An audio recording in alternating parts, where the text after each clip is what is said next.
अर्पिता की मांगे। संजय मित्तल ने उसे घर से बाहर निकाल दिया था और उसी घर के लोग उसे वापस आने को कह रहे थे।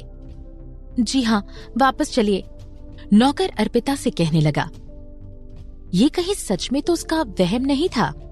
मित्तल परिवार ने सच में किसी को उसे वापस लेने भेजा था, लेकिन उस सड़ू संजय ने अभी अभी तो उसे बिना सही गलत किए का फर्क किए घर से बाहर निकाल दिया था।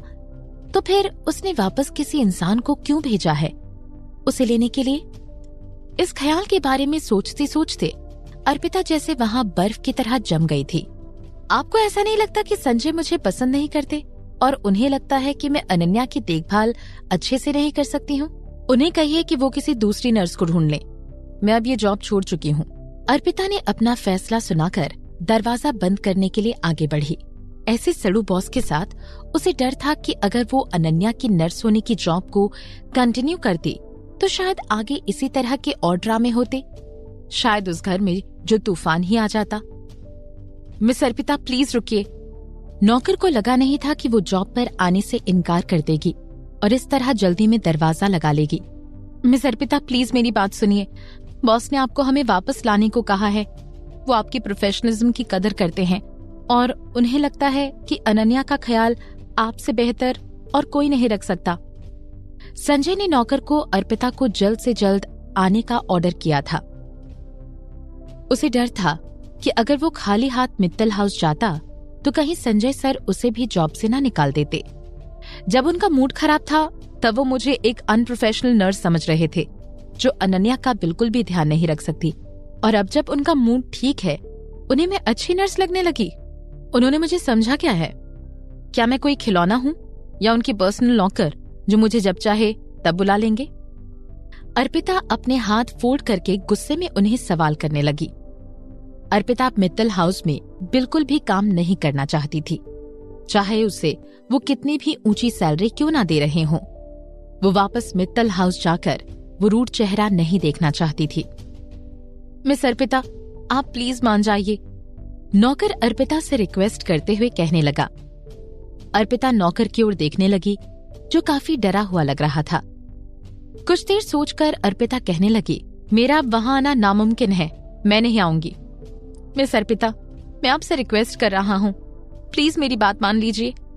नौकर अर्पिता से बार बार रिक्वेस्ट करने लगा ताकि वो अर्पिता को वापस चलने के लिए मना सके। मुझे अच्छे से याद है मिस्टर संजय ने मुझे जॉब से निकाल दिया था जब पिछली बार मैं वहां गई थी।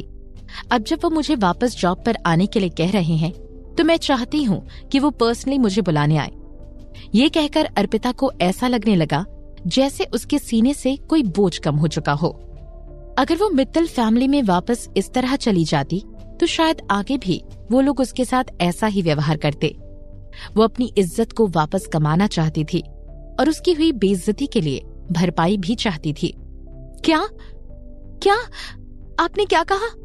बॉस यहाँ खुद पर्सनली आए आपको बुलाने के लिए? नामुमकिन, ये तो नामुमकिन है। नौकर के चेहरे का रंग मिनटों में बदल गया। वो एक इज्जतदार परिवार से था, वो क्यों एक नर्स को पर्सनली बुलाने आता? मिस अर्पिता, मैं आपकी सारी बातें मान सकता हूँ, पर ये नहीं। मैं भी आपकी हर रिक्वेस्ट मानूंगी अगर मेरी रिक्वेस्ट पूरी की जाए तो। अपनी बात पूरी होते ही अर्पिता ने जल्दी ही उसके घर का दरवाजा लगा दिया। अब हम क्या करें? वहां खड़े बॉडीगार्ड नौकर की ओर देखकर पूछने लगे। उन्हें लगा नहीं था कि अर्पिता इतनी जिद्दी होगी। वो लोग एक दूसरे की ओर हैरान होकर देखने लगे। मुझे कैसे पता होगा कि आगे क्या करना है? नौकर अपने दांत पीसते हुए कहने लगा। चलो सबसे पहले वापस चलते हैं। वो लोग मित्तल हाउस बिना अर्पिता को लिए ही लौट आए। वो लोग बहुत जल्दी में पहुंचे। रूम में एंटर करते हुए, अर्पिता कहाँ है? नौकर को वापस आता हुआ देखकर संजय नौकर के पीछे देखने लगा, लेकिन उसे समझ आया कि वो सिर्फ अकेला वहां मौजूद था। बॉस, अर्पिता वापस आने के लिए बिल्कुल भी तैयार नहीं है। उसने कहा कि पैनिक होकर नौकर अपने माथे से पसीना पोंछने लगा। कुछ देर बाद उसके मुंह से शब्द फूटने लगे। उसने कहा कि वो तब तक वापस नहीं आएंगी जब तक आप उसे पर्सनली लेने नहीं जाएंगे। संजय नौकर की बात सुनकर दंग रह गया। इससे पहले कि वो कुछ बोलने के लिए अपना मुंह खोलता, उसकी गोद में बैठी अनन्या जो दरवाजे की ओर टकटकी लगाए हुए थी, उसकी आंखों से आंसुओं की धार बहने लग गई जब उसे पता चला कि उसकी प्यारी दीदी ने आने से इनकार कर दिया है। मैंने उसे वापस आने का मौका दिया, लेकिन उसने मना कर दिया। अपनी लिटिल प्रिंसेस को रोता हुआ देखकर संजय चुप हो गया। देखा आपने, प्यारी दीदी अब कभी नहीं आएंगी। अनन्या रोते हुए संजय की गोद से उठकर बेड पर जाकर बैठ गई। संजय अपने हाथों के खालीपन को अपने दिल के खालीपन से महसूस कर पा रहा था। अनन्या के चेहरे पर उदासी और निराशा छा गई थी। संजय अपने आप को संभालते हुए बेड से उठ गया।